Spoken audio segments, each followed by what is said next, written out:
This video is sponsored by NordVPN.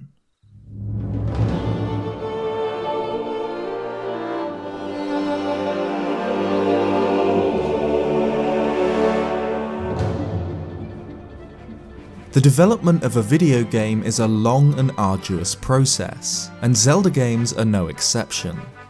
For every single character, location, mechanic, enemy, side quest, or whatever else makes it into the final game, hours of work goes into drafting and finalizing these ideas. Take Breath of the Wild's Hinox, for example, the hulking cyclopean brute which slumbers in its nest until Link nears. Creating a champion gives us a tiny glimpse at the design process of this singular mini-boss. 27 different designs on one sheet, concepts of the beast's different behaviours, leg armour and style variant. The sheer amount of work that goes into designing Zelda enemies means that, inevitably, large chunks of this work never make it into the final games. Hinoxen never block bridges Snorlax style, or attack travellers' carts. But not only can small things change or be omitted during development, enemies may change their whole design or be cut entirely. Today let's look at some of the most interesting unused or changed enemy and boss designs found throughout the Zelda series. So subscribe if you haven't already for more Zelda content, and let's get into it. A Link to the Past was the first game to feature a series staple enemy, the Soldier. While Zelda 1 and 2 had Dark Nuts and Iron Knuckles respectively, similarly armoured foes, the SNES title's soldiers are the Hylian army, corrupted by the magic of Aghanim. Soldiers fight with a variety of different weapons: bombs, bows, spears, swords, and even the mighty ball and chain. But never seen in-game is a soldier using a cannon. The Cannon Trooper is fully coded and functional, but never appears in the game, wielding a large red cannon, which can fire spiked balls. These troopers can't move from their spots, likely because they're manning a cannon, and the reason they didn't make it into the final game is unclear.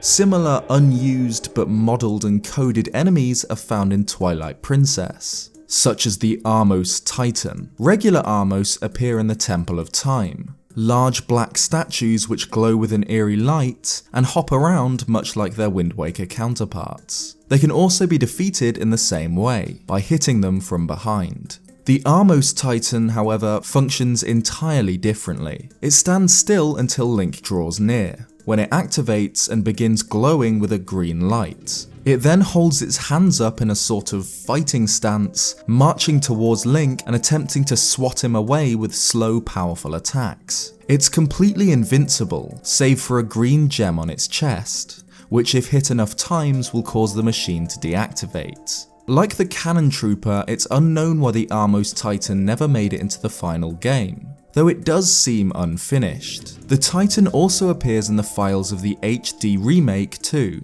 though strangely only its shadow can be seen. However, not all unused Zelda enemies get this far in development. Most were left on the drawing board, like many enemies designed for the Wind Waker, including a tribal archer, a large winged goblin, a strange creature holding a candlestick weapon and spiked club, and a monster wielding twin blades, who was supposedly incredibly good with a sword and unbeatable in combat. This last enemy sports similar tattoos to the Redeads, so perhaps there was supposed to be a connection there. But all of these unused enemy designs pale in comparison to this colossal ogre-like creature. It's somewhat reminiscent of the Big Blin found in Spirit Tracks, which was perhaps inspired by this design. However, the Big Blin is only slightly larger than the Wind Waker's Moblins, and whatever this creature was, it's many times larger than Link, pictured drooling over him. It was likely intended to be a boss, as it has various different attacks shown. Its weapons, two spiked clubs, can be turned into spiked rollers, not unlike rolling bones from Link's Awakening, and will rage and swing its iron ball around when damaged. The fact that it has an iron ball at all, attached to its ankle like a prisoner, means that perhaps this creature was locked up somewhere. It's shown eating a moblin, so perhaps it was intended to appear in the Forsaken Fortress. We'll never know for sure. Like-likes are slimy creatures which notoriously steal Link's shield. Much like hackers could steal your data, so grab NordVPN to protect it, a service which encrypts all data not once but twice, hiding your IP address and making your activity anonymous. I've actually been using NordVPN every day on all my devices, because you can just set it up and forget about it, knowing that you're a hell of a lot more secure.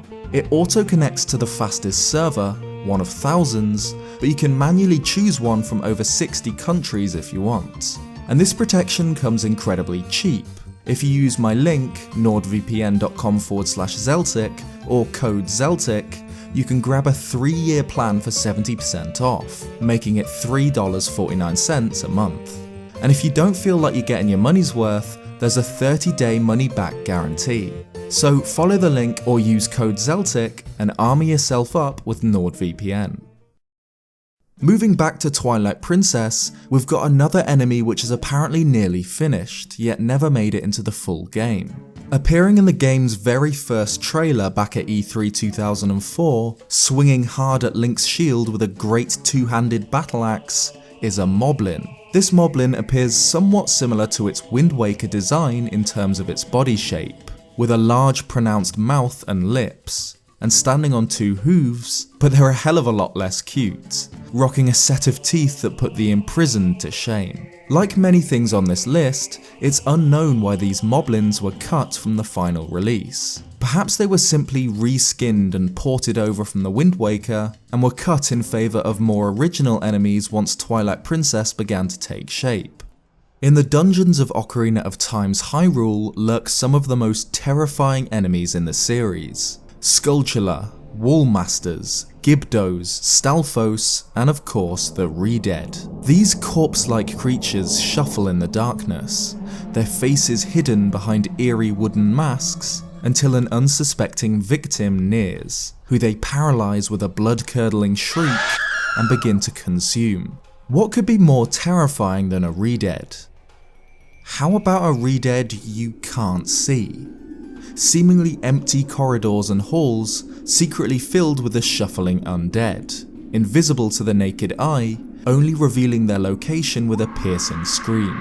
In the game's code is found a Redead only visible with the lens of truth, much like some Skulltula, Floormasters, and Bongo Bongo. The same is true for an invisible variant of the Stalfos, which was likely intended to be a mini-boss as it plays the mini-boss theme. Whatever these 2 invisible enemies were meant for, they're a neat, more difficult spin on some of Ocarina of Time's most iconic enemies. Considering how Twilight Princess heavy this video's been, what better way to end it than a look at the scrapped original idea for one of the game's most unsettling creatures, Armagoma. This colossal arachnid is plucked straight out of nightmares. Upon entering the boss room, it appears to be empty, until Link spots it, crawling on the ceiling above.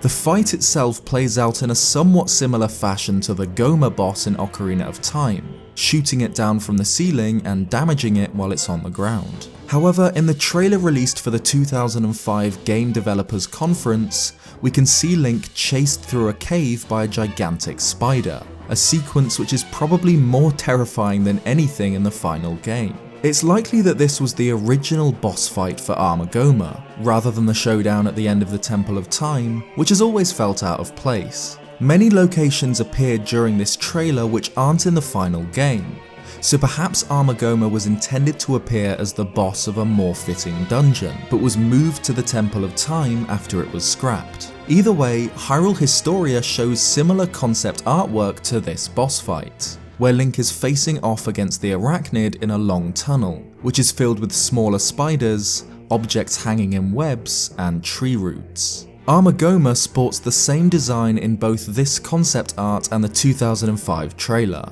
with a large central eye on the front of the head rather than the top, meaning this artwork was likely drafting the very same fight we see in the trailer. Personally, based on just this small clip and concept art, I'd have loved to see this version of the boss fight make it into the final game. Armagoma, while visually terrifying, doesn't quite feel as oppressive and horrifying as a fight against a house-sized spider should, but being chased through dark tunnels by it doesn't look like a fun time. Thanks for watching this video. Which unused enemy would you most like to have seen in a Zelda game? Let me know in the comments down below. If you like this video, leave a like or subscribe if you haven't already for more Zelda content. Cheers guys, and I'll see you next time.